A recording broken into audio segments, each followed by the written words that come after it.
Hello friends, welcome back to my channel visa convention.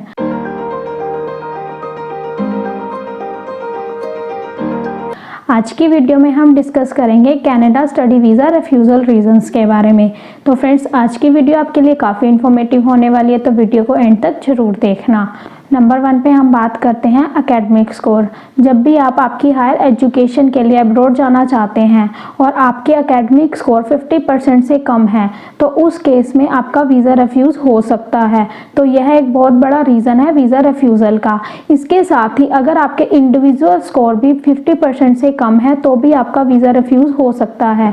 For example, आप +2 आप non medical से की है और आप हायर एजुकेशन के लिए किसी नॉन मेडिकल के कोर्स के लिए ही जाना चाहते हैं, बट आपके मैथ्स या केमिस्ट्री या फिजिक्स में 50% से स्कोर कम है तो उस केस में आपका वीज़ा रिफ्यूज़ हो सकता है। नंबर 2 पे हम बात करते हैं लैंग्वेज टेस्ट।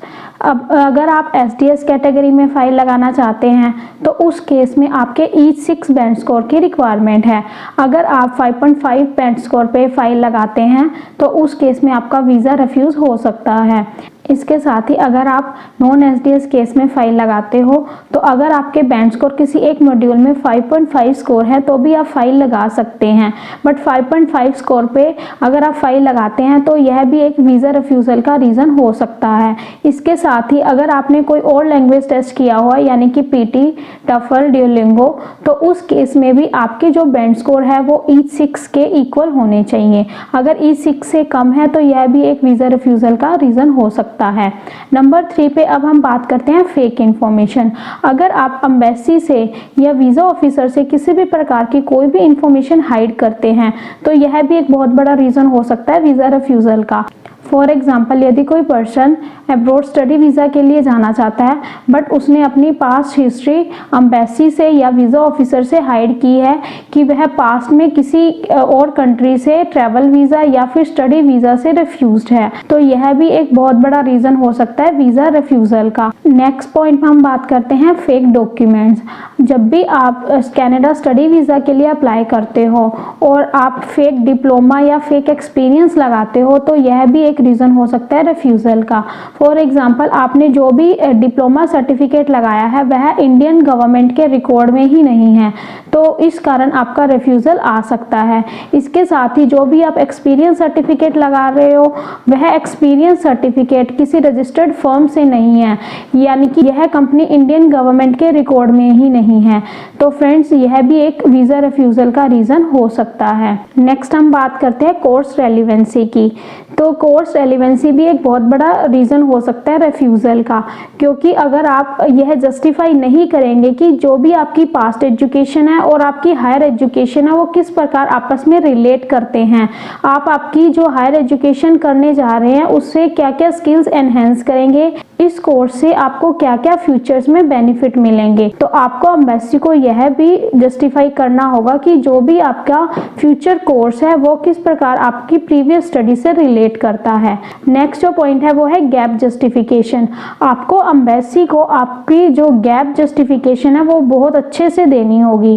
गैप जस्टिफिकेशन यानी कि जो भी आपकी एजुकेशन के बाद आपका स्टडी गैप है उस ड्यूरिंग आपने क्या एक्टिविटी करी है, आपको ये बहुत अच्छे से आपकी एसओपी में एक्सप्लेन करना होगा कि ड्यूरिंग गैप आपने क्या क्या एक्टिविटी करी है। अगर आप यह चीज़ एम्बेसी को एक्सप्लेन नहीं करोगे तो यह भी एक बहुत बड़ा रीज़न हो सकता है रिफ्यूज़ल का। नेक्स्ट पॉइंट है फाइनेंशियल डॉक्यूमेंट्स।